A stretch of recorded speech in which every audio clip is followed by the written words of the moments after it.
In Parashat Noah, it starts, Ele toledot Noah. Noah ish sadiq tamim, haya betorotav. Which means that Noah, these are the children of Noah. Noah was a sadiq tamim. And then it says he was a sadiq in his generation. Now we all know that there is a mahloket on what does generations over here mean. One opinion says that if Noah were to be in a different generation, in a much better generation, Noah would not even be considered a Sadiq. Not at all. You'll not be considered a Sadiq. Why not? Because if he was in a different generation, then he would stay the same. And if he stayed the same compared to everyone else, he's not going to be considered Sadiq. It's because he's really much, he would be really, right now he's only much higher than them because the generation's weak. So the generation, everyone's sinning, they're stealing, they're killing people, they're doing all these crimes. Noah's not doing any of those crimes. And that's already good enough to be considered Sadiq. Now what does this mean? Okay, if you don't do those things, you're considered a righteous guy? Oh, whoa. Well, why is he considered Sadiq? For us, we don't just call anybody a Sadiq. Just because he doesn't sin. Okay, maybe he's like, he doesn't go against the Torah, he doesn't sin. But he's not, he's learning Torah or whatever. So what does this mean? And the answer is, let's say you go to the basketball team. The basketball team,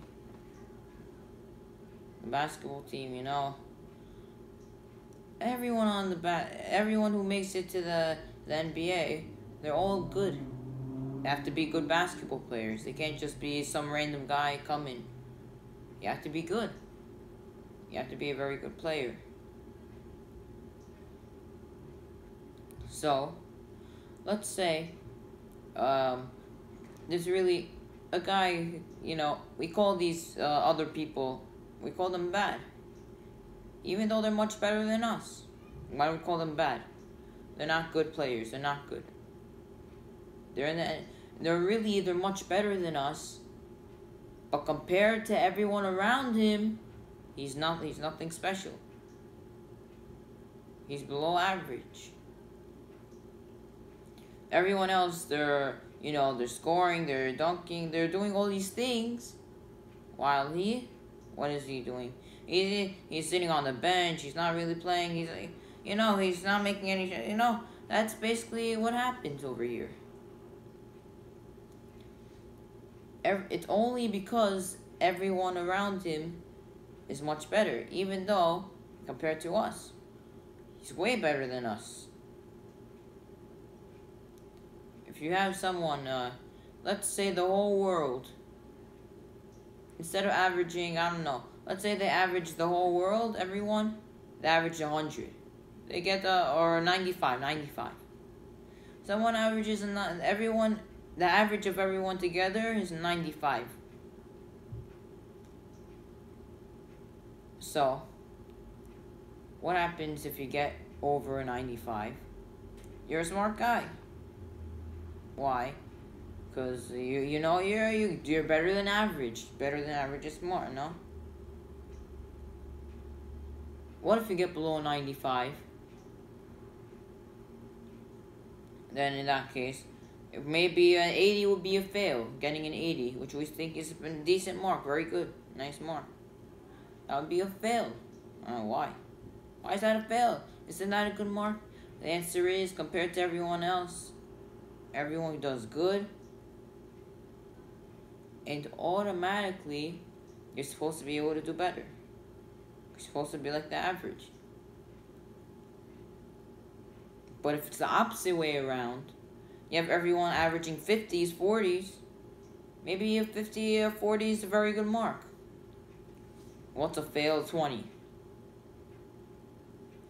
Even though that seems like such a bad mark for a test, you might think of it like that. But really, compared to everyone else, that's how it is. If you compare the generation of the Gemara, to our generation. An average Jew would probably be like some rabbi today. What we call rabbis. It's just a regular, it's a regular Jew. He's not a sinner, he's not a rabbi, he's like average. He's like an average Jew. Even though for rabbis, it's, But in our case over here, it's different. And now, who would be probably considered a regular rabbi? Someone that's like Yosef guy, that type of level, that high of level. Why? Because they were much better than us back then. If you were to go back then, and bring some guy today that we call religious, he probably wouldn't even be called religious. He'll probably be called and not to say that he's a wicked person, but he might be called an Ashat, maybe. Because like, compared to everyone else, you look like, well, what are you doing? You just pray minyan every day, you just plant it, that's it? Everyone back then was much more religious. So compared to everyone that's better and worse than us, that's what we're judged on. We're not judged, but by the overall, who's the best guy in the world of all time. It doesn't work like that. If you grow up into, a bad place. Everyone's a murderer, everyone kills, they're not religious, all these things. Hashem's not expecting you to, become so great. The average guy is a murderer. But for them, it's called average. If you live in such a place. And what we can consider righteous, probably. Someone who doesn't do those things. That was exactly Noah. Noah did not do those things. And this is what it means. That, basically, Noah was righteous in his generation. That's one opinion. He would have not been good if he was in the times of a different generation. He'd stay the same. Basically, there's the guy here. This is Noah. This is a regular guy. Noah's higher than him. Comes the generation of Abraham Avinu. Noah doesn't move at all. No Noah, nothing. He stays here, while everyone else is becoming better and greater. That's the first opinion. That's one opinion.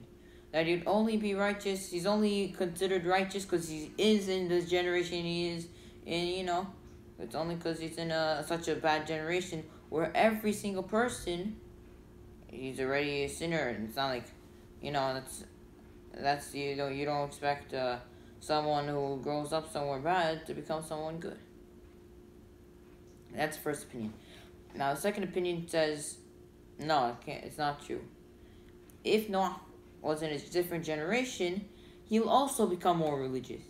He'll also still be considered a Siddiq. Why? Because when you're in a good, as I said before, if you're in a good environment, we expect more from you because you learn from the other people. And that automatically gets you to a higher level. If you spend your time with some losers who, they're smoking drugs, all these things, most likely you follow what they do. That's what happens to you. You go with these types of people. They're not good people. But, so the opposite could also happen. You go with someone who learns Torah a lot, You go with him, of course, you're going to follow him. You go to a place where everyone around you, they go to shul, they learn. Now, automatically, that makes you, better. Because you follow what they do. So if you're in a generation that you're better, automatically you're better. Now, Hashem doesn't really judge you on how great you are. You could be as great as you want. He judges you on your generation. Really, someone who's a Hakam Uvaja today is really considered, if you're in the times of the Gemara, you consider one of the great Gedolim. Even though he's far from that level, even though you're far from that level, it doesn't matter. Because you're in such a bad generation, to become on such a level is as if you're achieving such a level. So if a rabbi dies, such a great rabbi, he dies, he'll go to the same exact place as these other great rabbis. Why? Because he was born in a bad generation. He was not like he sees everyone religious, everyone black hat, everything. No, it's not how it worked back then. Everyone. There would be no such thing as no one religious. Everyone used to have beer. Everyone was religious. You couldn't find that one. If you found one, then that's already something you hardly ever see for them back then. Everyone was religious. And if you're in a time like that, then of course, you're going to be much better automatically. So this is really the mahloket. The mahloket is whether Noah is going to raise with the generation or not. And that's what we don't know. Will Noah say the same thing? Or will Noah rise also as their generation rises? It's not that he stays the same way. He's considered an average guy. He's also considered still a Sadiq. He might be another Avraham Avinu, what could have happened if he was in the generation. So that's basically the mahloket. So now that we got that straight, we got the mahloket straight, let's go a bit back. Let's see what the pasuk again says. It starts off, Ele Toledot Noah. These are the children of Noah. The children of Noah. Now all of a sudden you're saying Noah Isadik Tamim. Now you're going to mention about Noah? What happened to the children? You don't come to someone, you say, hey, what's your son? Who are your children? You don't say, this guy, I'm a good guy, that's not what you do. You tell him, So what's going on? Why? It doesn't make any sense over here. And the answer is that just like you love your children, so should you to love Torah. That's how you're supposed to treat your children. Just like you treat your children the same way, you treat the Torah as you love them. So, moving on, Noah, it calls him Ish Sadiq. Ish Sadiq Tamim. Which means he was righteous. If you take a look later on, after the Mabul, when Noah is going to plant planting the vineyard, what does the pasuk call him? Noah Ish Adama, man of the ground. He came from Ish Sadiq to Ish Adama. What's going on over here? Now he's all of a sudden, what did he do wrong? He's working hard all these years. He's working 120 years, build a teva, everyone screaming at everyone making fun of him. And in Seva, he had to treat all the animals day and night, non-stop. And at the end of the day, one time Noah came late. The lion kicked him just for coming late one time. Living such a miserable life. And now Noah, he wants to come and plant a vineyard. Ish Adama. Besides, Hashem told him, you could save some seed, save some seed, so after the Mabul, so you could plant them. What's going on over here? Hashem even said he could do it. Where did Noah go wrong? Why did Noah come from status of Ish Sadiq Tamim to Ish Hadama? That's the question. To answer the question, you have to go to Gemara, Masechet Avodah Zarah, which you're basically having a mahloket on a couple of words that on a perek in Tehillim in 112, perek 112. They're having a mahloket on what Yesharim means. And one of the opinions says that it means to love Hashem, to do what Hashem wants. And basically, the first pasuk of that perek basically talks about how you should,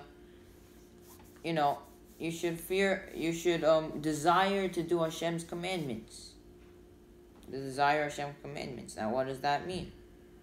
Okay, yeah, you desire, you want to do it. But sometimes it's not like that. Sometimes you want to desire other things. That's what the Yesara does. It goes not to make you desire the Torah. So what does this mean by desiring Hashem? Torah. And the answer means to love Hashem. Okay, so now what's so good? Okay, we love Hashem, yeah. You go to some guy, say, do you love Hashem? Say, yeah, of course I love Hashem. Okay, you cannot go anyone in the streets that he knows about Hashem. You say, do you love Hashem? Yeah, I love Hashem, of course. Why not? But there's actually a trick. I could see if those guys do really mean it or not. If they really love Hashem or not. What's the trick? Every person who loves someone, if you go to someone, he asks you to do a favor for him. He says, please give me ABC, whatever, do this for me. You say, sure, no problem. And you really like this guy. So, you do more for him. Not only did you do one thing, he didn't even ask you to do it. He didn't ask you. You just go, all of a sudden, he sees, oh, whoa, you did so much more for me. This guy, he tells you he's on a wheelchair. He tells you, could you please hold the door open for me or whatever? It's hard for me to get in or whatever. She's sure, no problem. Not only do you open the door, you make sure he goes, he gets a nice seat, he's comfortable, are you okay? Making sure he's alright. He didn't ask you to do that. Why are you doing it? Because you love him.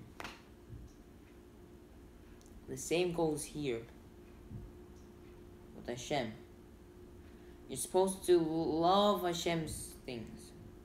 Love Hashem's Torah, love Hashem, what he wants. You love Hashem. And if you love Hashem, then it must mean that you do the same thing. You'll be willing to do more, over and above. Do more than expected. The Torah says to do one thing, you do it anyways. This is what it means. You do more than the Torah commands. And that's what it basically means to, desire the Torah. We see how much you have to love Hashem. It's not some joke. Okay, you go to some guy, I love Hashem, yeah. Just saying you love Hashem doesn't show you anything. In order to see if he really loves Hashem or not, is to see whether he would go over and above, doing more than what the law requires. For example, let's say, the Torah obligates you. Whenever you see something in the streets, you found something that's lost, and it was a Jewish person's thing, you have to return it. You have an obligation. You can't just ignore it by, I don't care. You have an obligation to do what you can. Try to get it back to the owner. But if it's a goy, you don't have to. The Torah doesn't say you have to. You could just ignore it, leave it on the floor, do whatever you want, just move on. But instead, what do? You go, you pick it up, you make sure you do the same exact thing as if it was for a Jew. The Torah didn't say you have to do it. Yes, it's a great mitzvah to do it, but you're not obligated to. And this is exactly what it means. In order to do what's more, that's doing more than the Torah tells you to do. Another good example to show how much Hashem really loves these types of things is, we know we have berachot and everything. We have shakol, mezonot, all these things. We make berachot on food and all these things. Which one of them is deoraita? Which one does the Torah say you have to do? The Torah says that you have to do Birkat Hamazon. You have to say Birkat Hamazon. And everything else is Rabbanan. Now I have a question. Okay, so what? There's a lot of things also that's Rabbanan. It's just because it doesn't say in the Torah, it doesn't mean anything. We have so many other things that are Rabbanan. And the answer is that this is showing Hashem, even though you told me, yes, I only have to say Birkat Hamazon, eat without beracha. Just say Birkat Hamazon after you eat bread. That's all you have to do. You go over and above, over the law, say shakol, mizonot, all these things. Why? Because you want to bless Hashem. You want to. You desire it. And why do you desire it? Why? Because you love Hashem. You want to show how much you love Hashem. By saying these berachot. You want to bless Him as much as possible. Now, it doesn't mean every time you take a bite, oh, now you say mizvah. No, it doesn't work like that. You're not allowed to do that. But on all types of foods, you want to say beracha. And this is what Hashem had answered the angels, the malachim, when the malachim said, what? Look, the Jews are serving avodah zarah, they're doing all these things. You call, what do you think they're going to do? What are they going to do? Why do they get the Torah if they don't even observe the Torah and everything? And Hashem gave this example. He said, oh yeah? The Jewish people, even though I only told them you have to do Birkat Hamazon, they did more than that. They made all these other berachot. So we see really, Hashem cares a lot about going over and above for things. And I'm pretty sure everyone else would also love that. They didn't expect it. You go to some guy, he just tells you to do one thing for him, and you do more than that, and you go, oh, I never asked you to do this, so why are you doing so much for me? And you, of course, you love him much more. You do a regular favor, do it. Okay, yes, you like whatever it is. But if it's more, then it's a different story. And that causes a bigger bond between both people. Same goes with Hashem. Now let's return to Noah. Noah, he, struggling a hard life. The Torah says, it calls him Ish Adama. When he plants the vineyard, Ish Adama.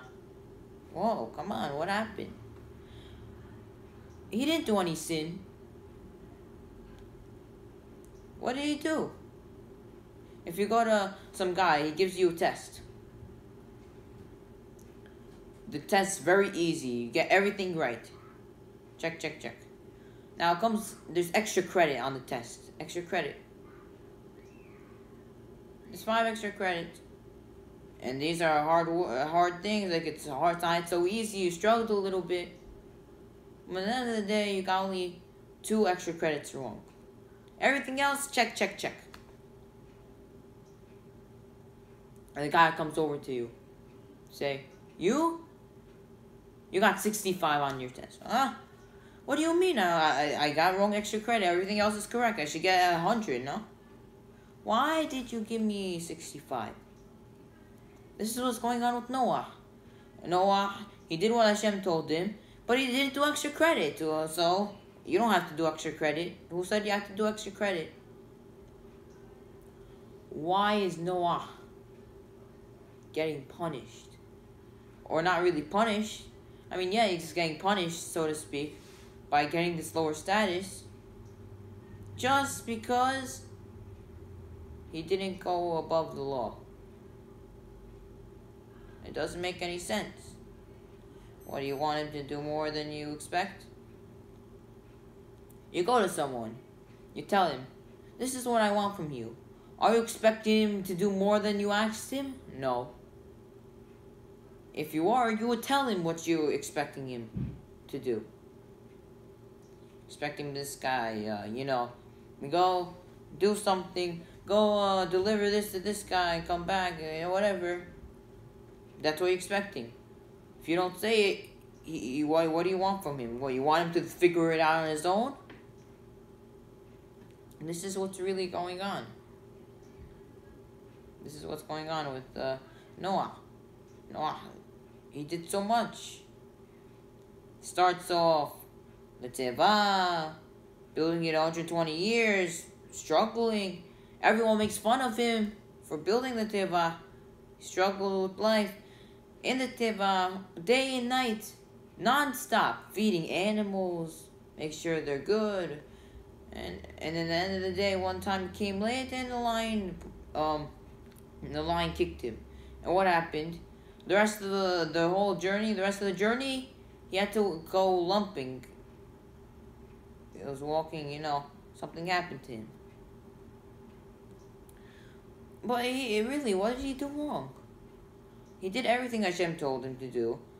He said, Hashem said, build a teva, he built the teva. Hashem said to bring the animals, he brought the animals. Hashem said, everyone to come out of the teva. I think they did. What they do wrong? What did Noah do wrong? Why? What happened here that caused Noah to lose his status? This is the question.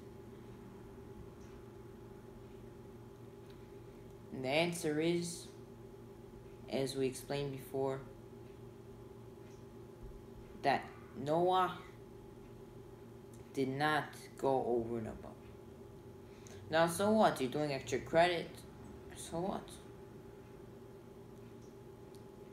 And the answer is, Hashem, everyone is judged differently.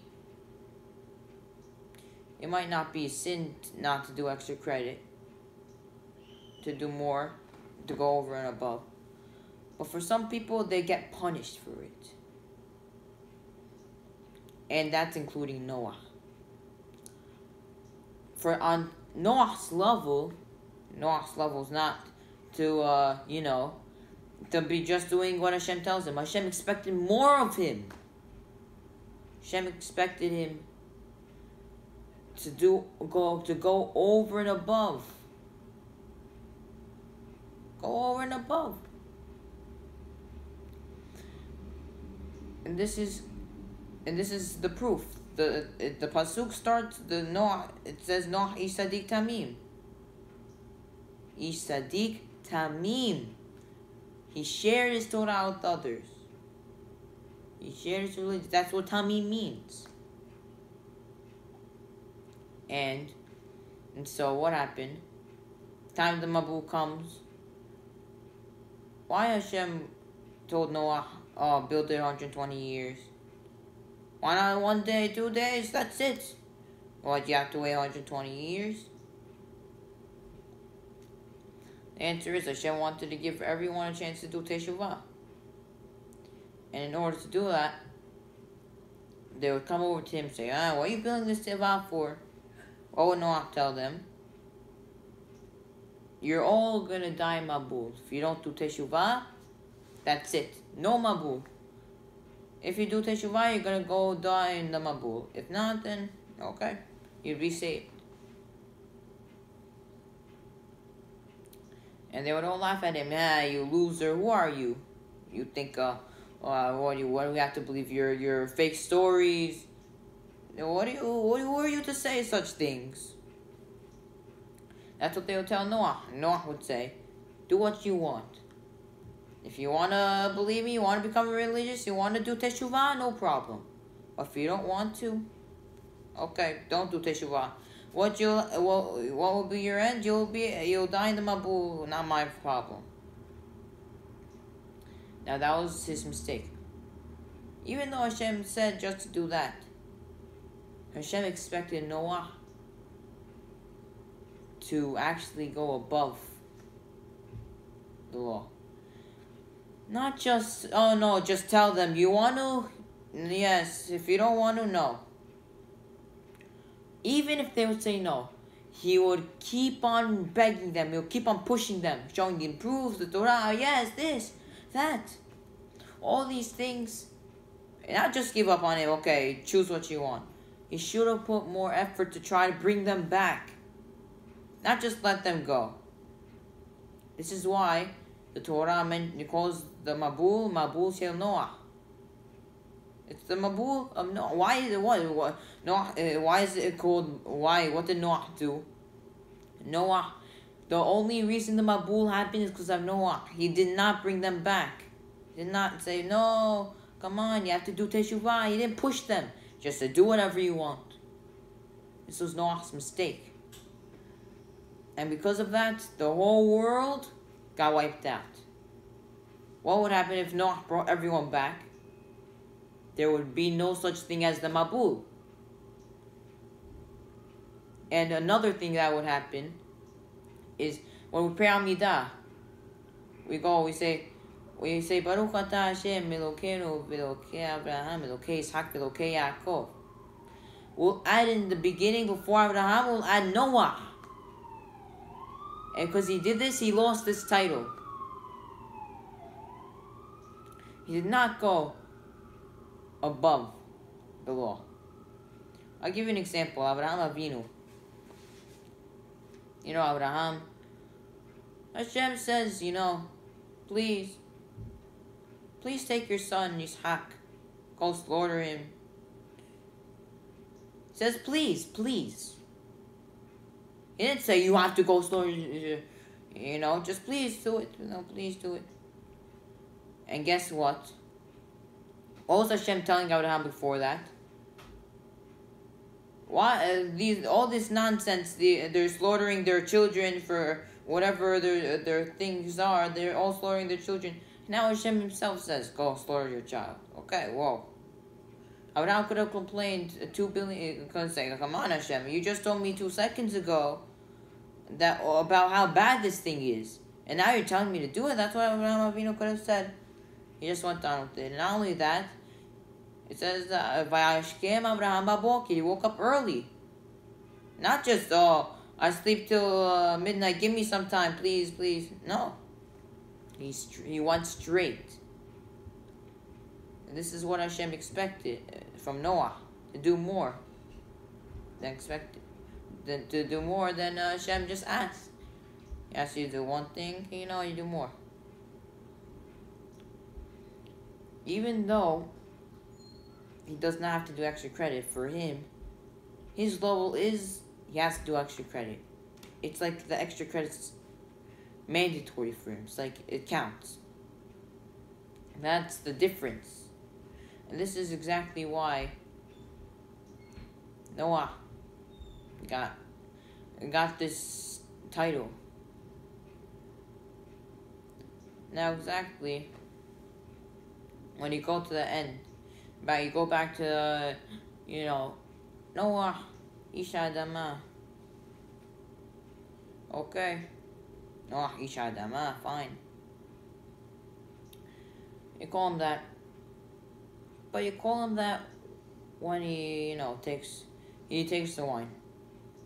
And here the question is why? Why? Now I have a better question for you. The second Noah comes out of the Teva, why did Noah plant the vineyard? Why did Noah become drunk? Why? Why would you do that? Why would you want to become drunk the first thing you do? First thing you do, plant a vineyard. Okay, now imagine this. You're in a world where it's empty. No one left. Just maybe you and your family. That's it. The whole world's empty. There's nothing left. No trees, no nothing. No sky, no birds, nothing. You won't find anything. Nothing exists. It's just you walking out. Empty. Just you by yourself. How would you feel? You feel depressed, upset, sadness. It's depressing to see such a thing. You go outside, it's empty, no one's there. You're so depressed. Wow. You're so depressed. And this is exactly why Hashem didn't create us in the beginning. First thing Hashem created, human being. What would happen? We'll all be depressed. Nothing here. We upset, just us, nothing. This is what was going on. And so, over here, what makes you happy? To drink wine. When you get drunk, you're happy. You become happy. Noah had no choice. He was feeling this depressing feeling. He wanted to be happy. So what did he do? He drank wine. He became drunk. And that whole story took place of Noah becoming naked, all that. All because he needed happiness. And Hashem expected more from him. And he got this status of Isha Adama. But there's still one more question on this. What does this mean, Isha Adama? Okay. I can understand Ish Sadiki, okay, he's a righteous man. Isha Adama, he's a man of the ground. What does that mean? There's a couple explanations, but we'll just get through one. And which is a pretty simple explanation, is that Noah, he was like an expert. Like, when it comes to things that he planted from the ground and everything. Like, he knew how to do the things, he knew how to plant the fruits, He was like an expert in that. This is why it was called an Ish Adama. This is why it was called Ish Adama. So what do we see from here? How important it is to go over and above. And to love Hashem. Love Hashem is Torah. What happens in the end of the day? And going over and above. And you don't know how much Hashem loves that. You might say, okay, fine, extra credit, whatever. But really, Hashem loves it so much. And then now let's get back to the other thing about the test. How come the guy got a 65? Because since he was expected to do more and to get the extra credit right, for getting that wrong, it's already considered like he got real questions wrong. This is what it means. that he got the extra credit wrong, and the credit went on him. If you're someone great, don't think you're like everyone else. Okay, my obligations, I don't have to do as much. When you're greater, of course you have to do much more. Hashem gives you smartness. He expects you to use your smartness to become smart in Torah and to know much more Torah than any average guy. You go to an average guy, he might not know as much Torah as you. But he could still have the same exact reward as you because you don't get judged on how much you know. It's on how much effort you put into it. So if you're a smart guy and you know the same exact amount as some regular guy, but the regular guy had to work much harder for it. But this guy effortlessly. Easy. What would people think? Wow, I need someone like this. Much better for us. This guy, he's professional. Why not get him? It's much easier. Make it work much easier. He doesn't get exhausted, tired. Come on, so much for me. He won't complain, And besides that, they consider it little for themselves, so it's good, no? Well, it doesn't work like that with Hashem. With Hashem, it works way different. When it comes to Hashem, who cares? Hashem gave you smartness. He expects you to be smart. If you're dumb, he doesn't expect you to be a smart guy.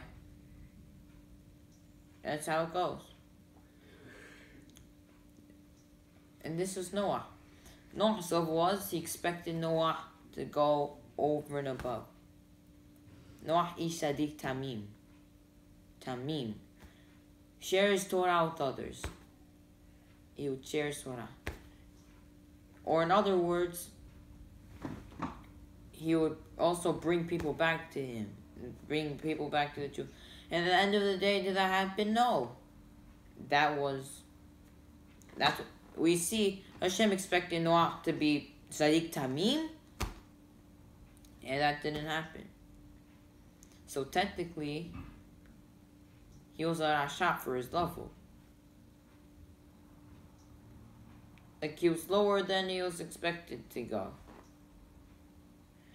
As we explained before, let's just use the basketball case again. You have a lot of people and you're bad, of course, you'll end up bad like them. Of course, if you're bad, of course, you're not that bad, you still be considered bad, even though you're really good. Compared to everyone else, you're terrible. But no, it doesn't really just go on how much.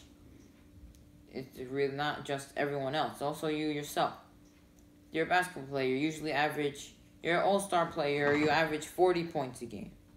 You average a lot, you're very good. Today you averaged 20. Today you got 20 points. Even though for a regular player, that's pretty nice performance for him. It's like today he played, the commentators, they go, oh, this guy today, he didn't play as good. Why? Why not? Mr. Jackson didn't play good. And why? Because he really is much better than that. We expect more from this guy. This guy, his average is this, we expect that, if not better. And if it's worse, then that's not a good day for him. That's what it means. This is what it means. By Noah, he was he kind of did a sin.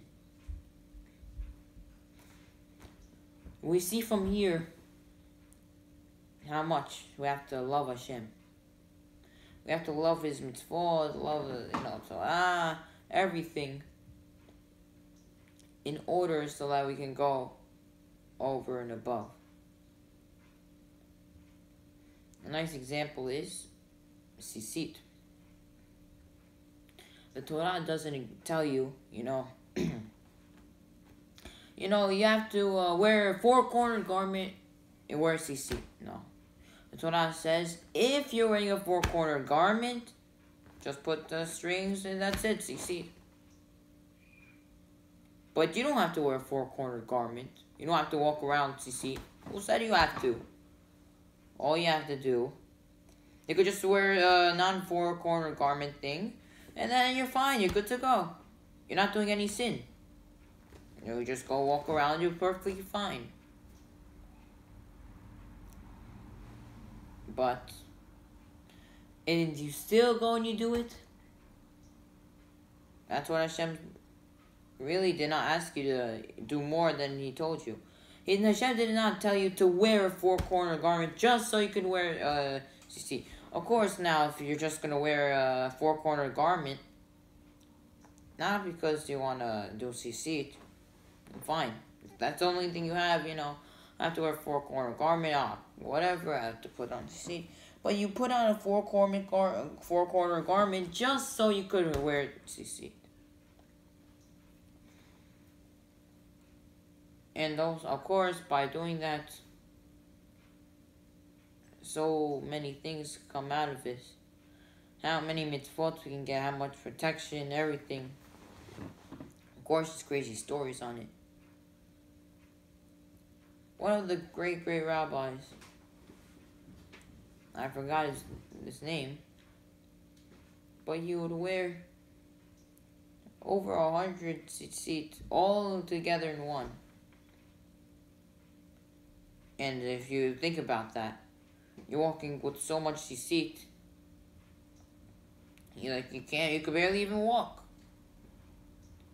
And there's so much, you're wearing, so it's like I'm wearing 100 shirts, all on one time. Whoa, that's a lot.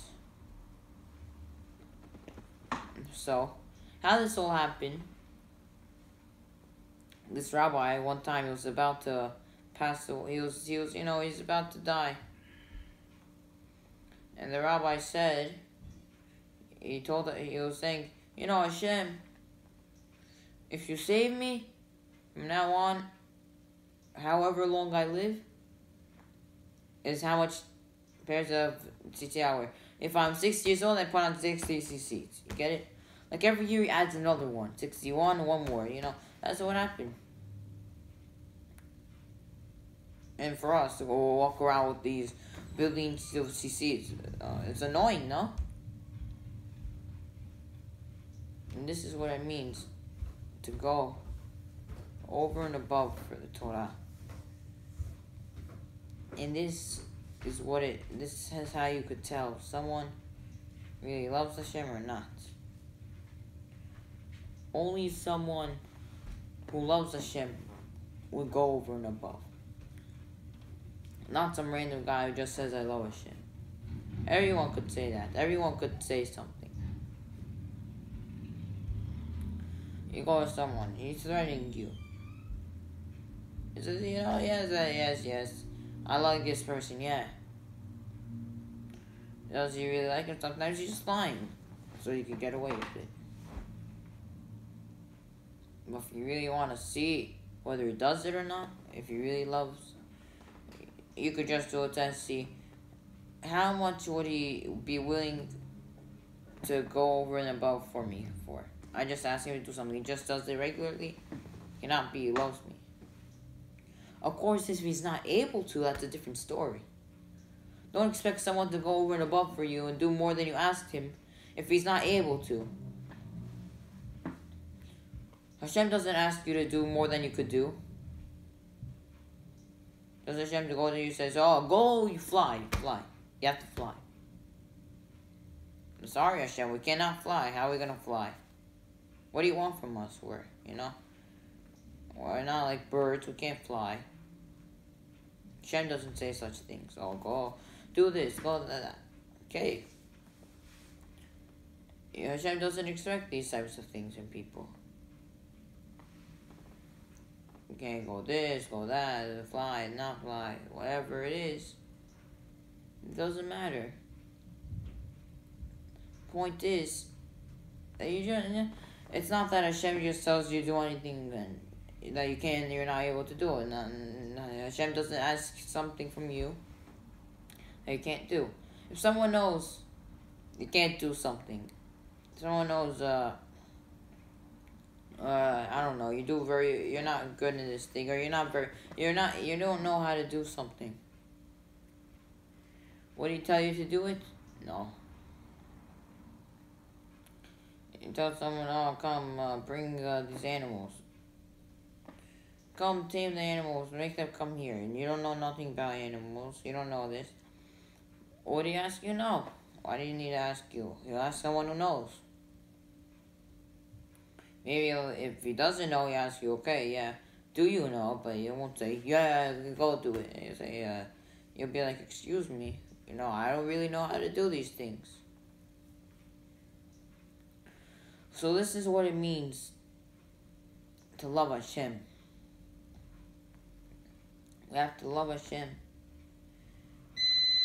Because we could see what happened.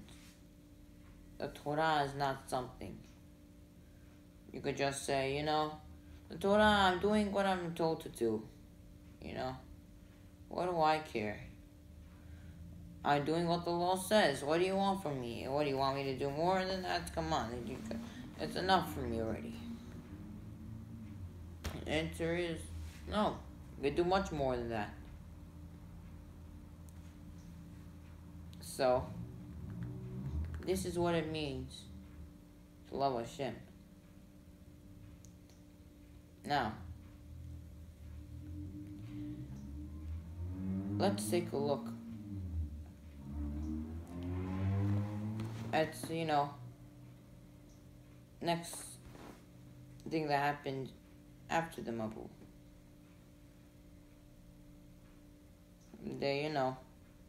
The time, the generation of Bavel. This is Bavel. They wanted to go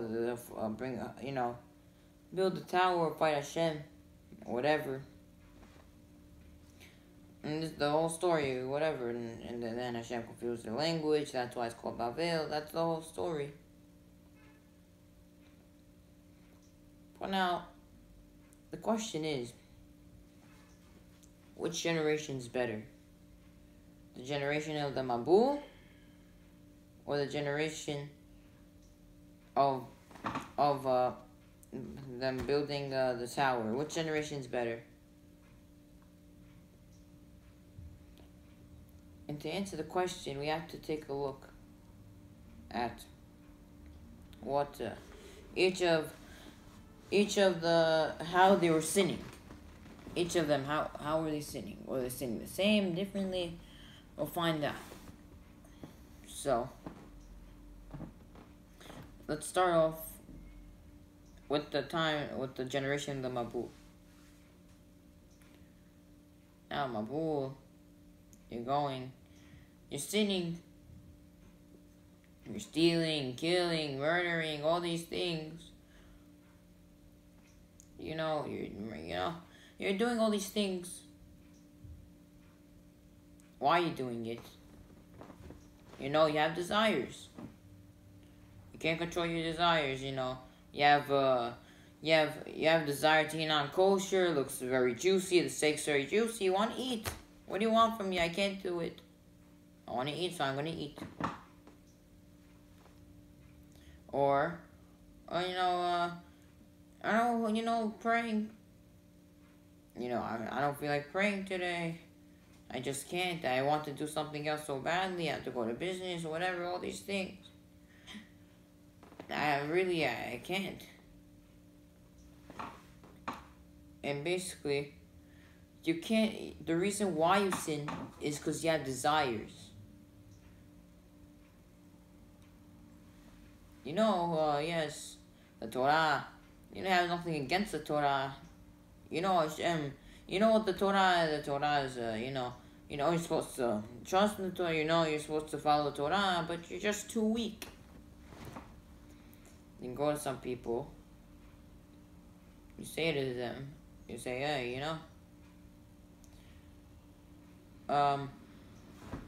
why you're Mehagel Shabbat? Say, I'm too weak.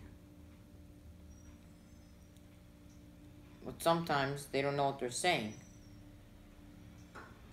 And the way I prove that is you go to the guy, you say to him, Well, I'll make you a deal. If you keep Shabbat, every time you keep Shabbat, every week, $1,000. Say, what? Are you joking? What, you're making a deal? You're some lie? Who are you? Do you want to fool me?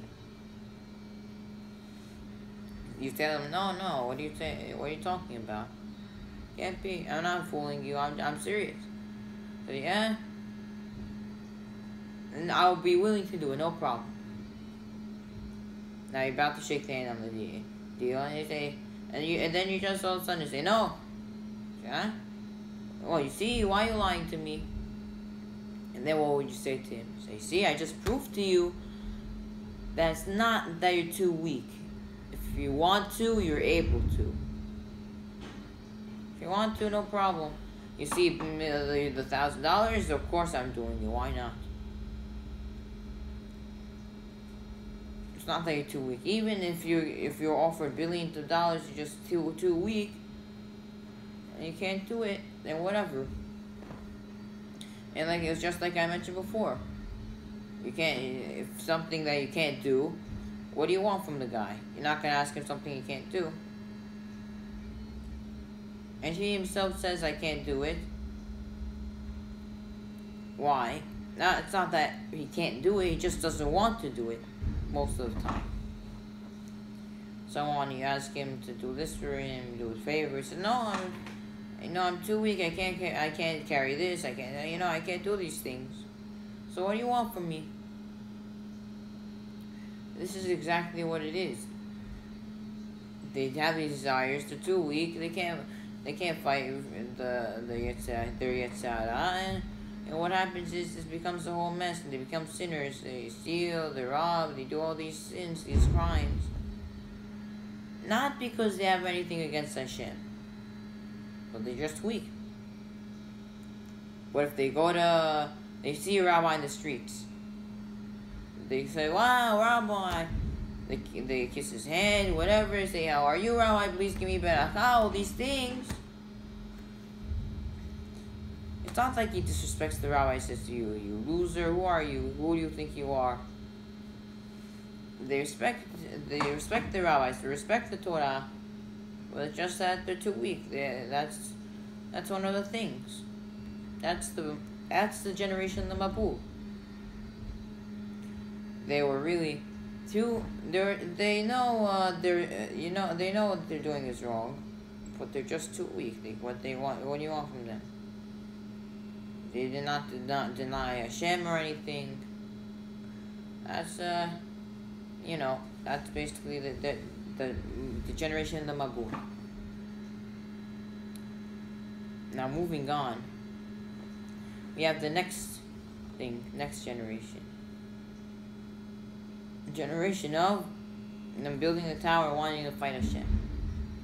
Now, what do you think of when you want to go fight Hashem, you want to destroy the religion, everything? You want to go fight Hashem and say, who do you think you are, Hashem? We don't want you here. Let's do what we want. And this is actually pretty similar to today. We have all these liberals and all these Jews who are going in there, they're doing everything they can not to bring people back to the Torah, but to make sure that they don't get to the Torah at all. They make up all these fake stories. No, don't worry, you don't have to. Why you have to, believe in this Torah? It's not. You don't have to. Not for you. What do you have to do these things for? You don't have to. If you don't want to, don't have to. Who's this guy? You have your free choice, no? You don't have to follow what he wants you to follow. Do what you want. Nothing will happen to you. What do you want from me? You don't have to follow this book. Either way, you go to heaven. Nothing's gonna happen. Don't worry. They make you feel like, oh, don't worry, nothing will happen. All these things. And a lot of times they're not doing it because they desire to do it. They're not saying it, oh, you know, I want you to do this. No, don't worry. They couldn't care less. They get money, no steak, no food. They don't care about that. They're doing it because they want to make sure no one believes in this religion. Say this religion is stupid. What is this nonsense? They say no.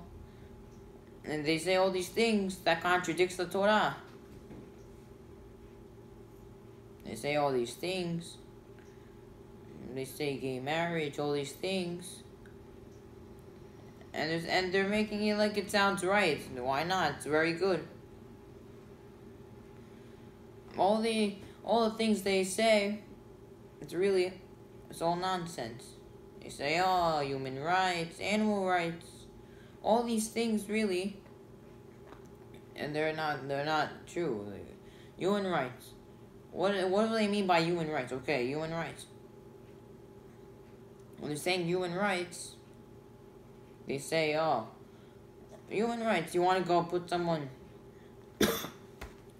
he steals. He's a criminal. Some guy, he's murdering billions of people. And he's almost about to murder you too. What do you say? No, don't put him in jail. Human rights. You have to treat everyone equally. It's not fair. You have to treat everyone equally. And this is a really big problem. You're saying all these things, and really, it really doesn't make any sense. Why would you want to keep someone like that alive? Now the guy who really made up such a thing, human rights. You think he's a good guy or no? You think he's a Rasha? It'd be all the time because of him? Not really. When it first came out, this human rights thing. Human rights means, oh, you have to treat everyone equally, but it's not just anyone, not just a criminal. All those people, obviously, you can't treat them like they're innocent, they didn't do anything wrong. It doesn't work like that. You can't just say whatever you want. If they're criminals, they're criminals. But if they're innocent, really they're an innocent guy. You know, they're innocent, they're not doing anything. Then, you can't really say, oh, now you're going to go to jail for doing, for what did he do to get such a thing to happen to him? This is what it means by human rights. That was what the meaning was supposed to mean. Not that a person that is innocent, he should, you know. That's what he should do. But what happened? All the liberals, what do? They changed the meaning to mean everyone. Oh, don't worry, nothing will happen. Don't worry, why are you so mean to them? They didn't do anything. They always, you know, things happen always because of them. The Torah says this. Our tragedies, the Arabs, the Holocaust, all these things, all these wars, all these things, where billions of Jews getting killed. Why? Not because of the Arabs, not because of the Christians, none of these people. It comes because of ourselves. All these people, they're saying all these things. It's all because of them that we have all these bad things happening to us. That's why that we're losing everything. All because of these losers who just want to say whatever they want and doing everything possible to contradict the Torah. Say things that are 100% against the Torah. not one thing matches. That's what they do. And you know what the worst part is? You go to some guy. You see, they call him a Reformed Jew, Reformed Rabbi. You already know he's Reformed, so okay, fine, he's Reformed. Nothing wrong. Okay, we know a Reformed guy, we can't follow this Reformed guy. But this guy, he calls himself religious, rabbi, what all these things. And what happens is, they believe him, they think, wow, this is okay. And then they follow him into all his nonsense. And then at the end of the day, he doesn't know what he's getting into. Why?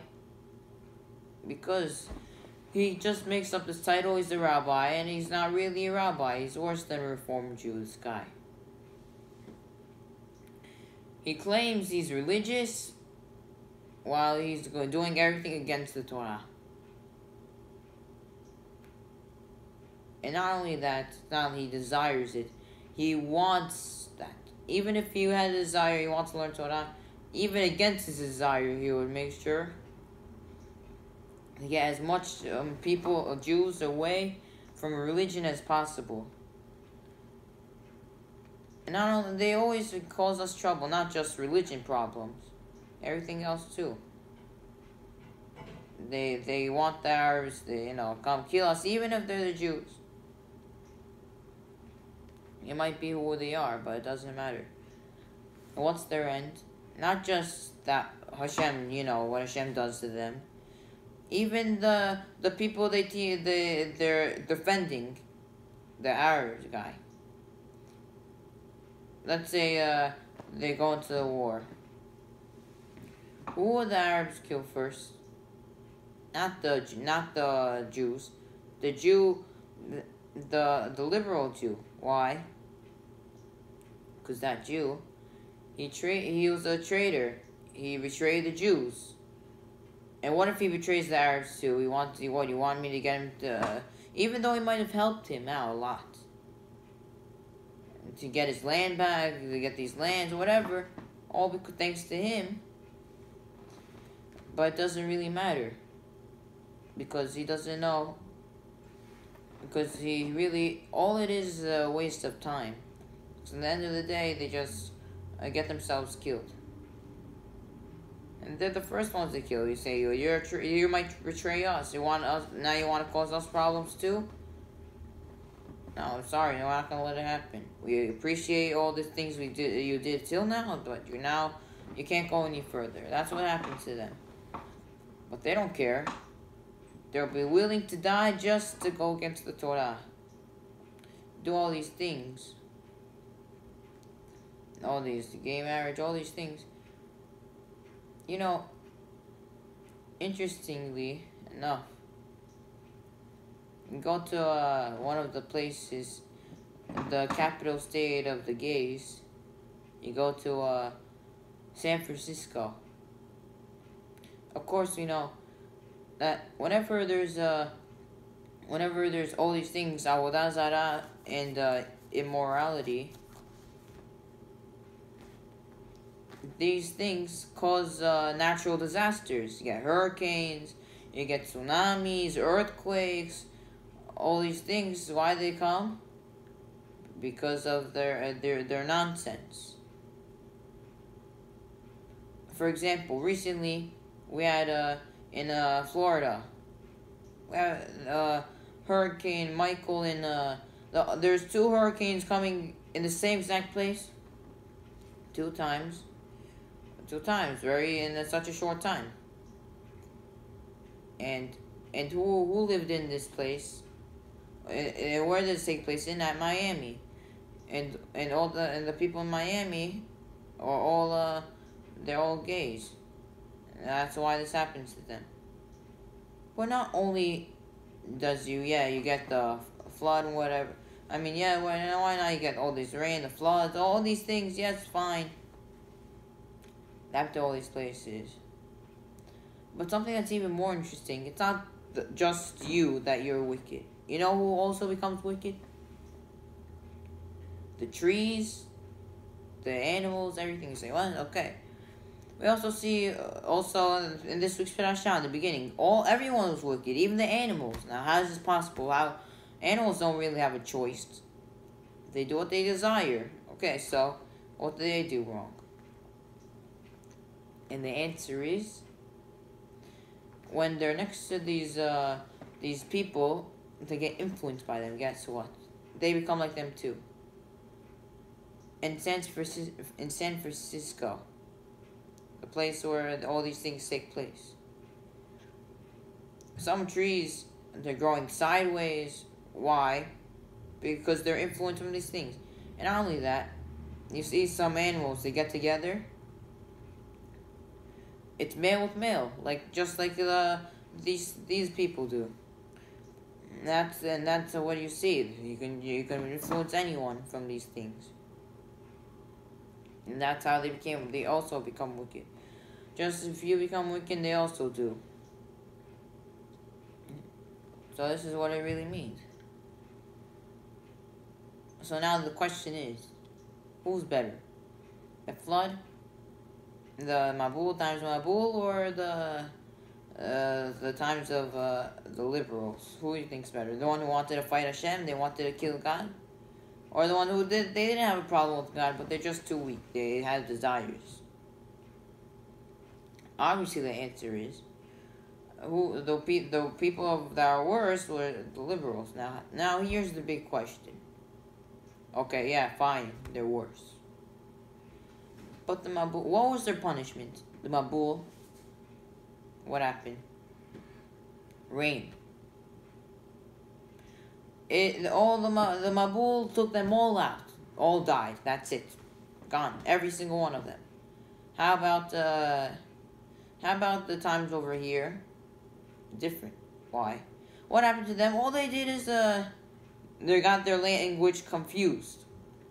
They got all of these other languages, and that's it. Okay, wow. If something's much worse of a punishment, why did they get such a big punishment the times of Mabul? Shouldn't it be the opposite way around? What's going on over here? Why the bigger sinners is getting less of a punishment, while the ones who just, they're sin, they're fine, but they're all getting wiped out? What's going on over here?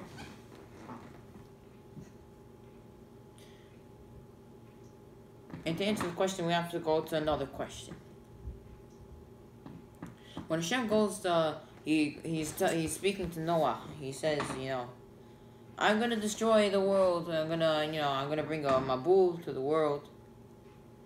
Why does Hashem say that they're gonna do something like that? Because they're stealing, huh? They did many other crimes. They did killing, all these other things. If you're going to kill someone, could you get your sin forgiven? Could you return it back to what it was? No. If you steal money, when you steal money, you steal money. But when you could give it back and you say, I'm sorry, please forgive me, take your money back.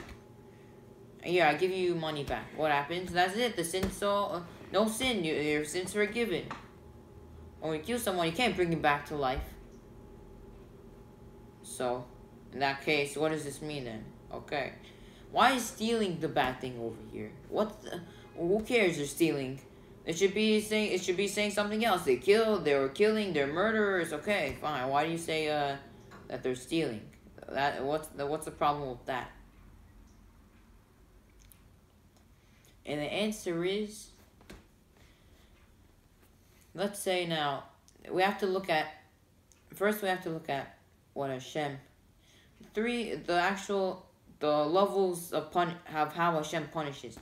We're not looking on why Hashem punishes. We're looking on really what or how. What's the steps of what types of punishments he gives? Like, does he just right away? Someone does something bad, death penalty? No. Obviously not. So what's the steps? What goes on? What's the order? That's the question. The first step really is Hashem doesn't really give you a punishment, but He gives you a sign. He gives you a sign that you're doing something wrong. But how does he do that? You almost get into a car accident. You're driving on the streets. Oh, you almost crashed into a car. Oh, something happened to you. Oh, you almost fell off this thing. Okay, yeah, that's fine. Really, instead of saying, wow, Baruch Hashem, you say to me, yes, fine, Baruch Hashem. But you're supposed to realize that you're doing something wrong. If you're about to get hurt, you're about something to happen, it means that really you're doing something wrong. Yeah, instead you should be saying Hatati Aviti Pashati, not wow, Baruch Hashem, yeah, fine. Okay, you say thank you Hashem for saving me, for being merciful, but you have to, not continue to realize that you're doing something wrong. And that's Hashem's first step. However, if you keep on sinning, Hashem has to move on to the next step. And what the next step is, now you're going to start getting to actual punishments. Now you're going to start losing money, you're going to lose your house, you're going to lose some things. This is what's going to happen. You're going to lose your valuable things. All these things are going to happen to you now. That's the next thing. If you still don't want to listen. If you're still a sinner. You still don't get the message. However, you're still a sinner, moving on to the next step. Now, it's not just you're losing money or whatever. Now you're getting injuries. You broke your arm. You break your head. You have back pain. You got all these things. And that's what happens. That's the third step. And you get all these injuries. And the last step, the final step is Hashem gave up on you. Death penalty. Die. He's dead. Hashem says, die. He's dead. He's going to die. Today, die. That's it.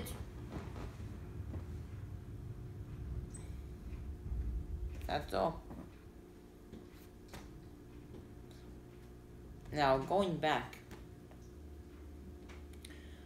So, the robbers, they're stealing. Now, should Hashem punish someone by taking someone's money? Someone else's money? You go to someone. You say, why did you do this? He says, don't blame me. He says, you know what your punishment is? I'm going to take someone else's money. What do I care for? It's not really I'm getting punished. You're punishing the other guy. You didn't do anything. So what does Hashem have to do this for? Well, you want Hashem to be like a fool? You say, what kind of... people should say, what kind of God is this? He's not... I thought Hashem treats us equally. What's going on over here? Why is Hashem punishing us? And we didn't do anything. Why are we losing our money? Everything. Of course, now Hashem doesn't want to take any money from you. And He's not allowed to, because, So what happens? Hashem's forced to skip to the last step. What's the last step? Already die. Death penalty. That's it. But Hashem still gave him an opportunity to do this Shuvah, and they still refused. And they laughed at this. He said, come on. You don't... that's what happened. Instead of doing teshuvah, they, So it's like they were basically saying they don't want Hashem to be merciful on them. And that's what Hashem hates. They're basically forcing Hashem to skip to that. Even if that's what the problem was. That's why they got their punishment from Abu. Okay, fine. Still, think about it. Okay, now that's the only punishment they're gonna get. The next generation, liberals, they're doing so much more, so much worse. That's all they get. That's it. Barely. I don't even know if you could consider it a punishment. All they're doing, they mix up their languages. Before there was only one language, only Lashon HaKodesh. Then they became Chinese, Japanese, all these other languages we have today. How does it all start from this? But the question is, why such a low? That's barely even a punishment. Okay, if you could call it a punishment. And the answer is, back with the Mabul, all of them, they hated each other. Who robs his friend? You go to your friend, you steal you steal money from your friend, someone you like. No. Of course, if you steal something, it means you don't like him. And this caused hatred. Everyone hated each other. Why you do this? That argument, all these things, all this happened because of this stealing and this killing and all these things. But what about the times in Babel? The times when they're building the tower? They're all peaceful. Say, yes, let's work together.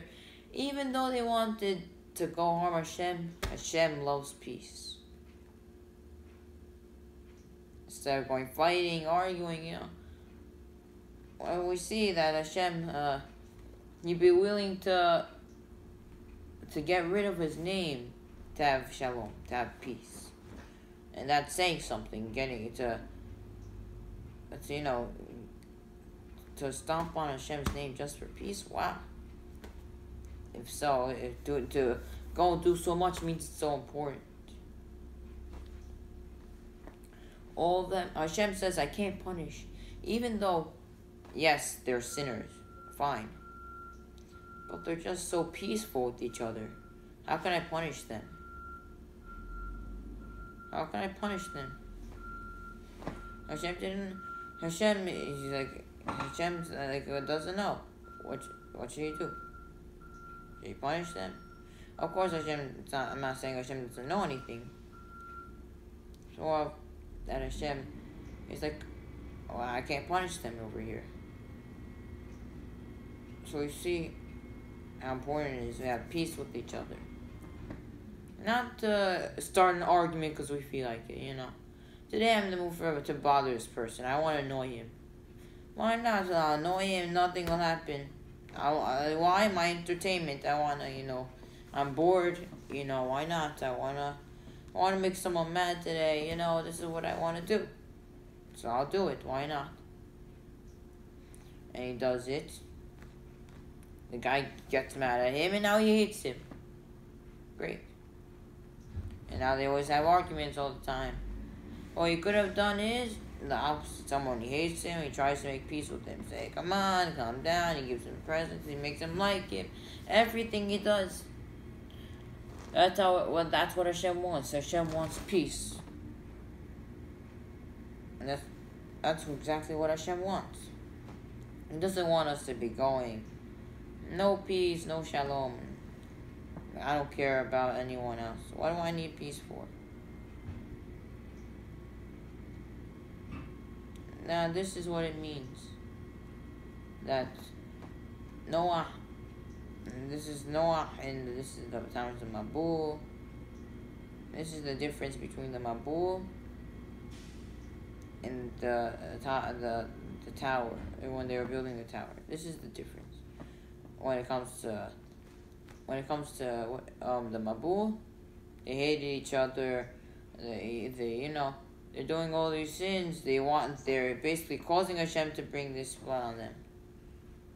But the other people, they're peaceful. They're nice to each other. We learn how important it is to have love for someone else and to try to get peace with him, including Hashem. We try to get closer to him, going over and above, going above the law, doing all these things. Bezat Hashem. May we continue to always go over and above, show Hashem we love him. And Bezat Hashem, may we have peace with other people.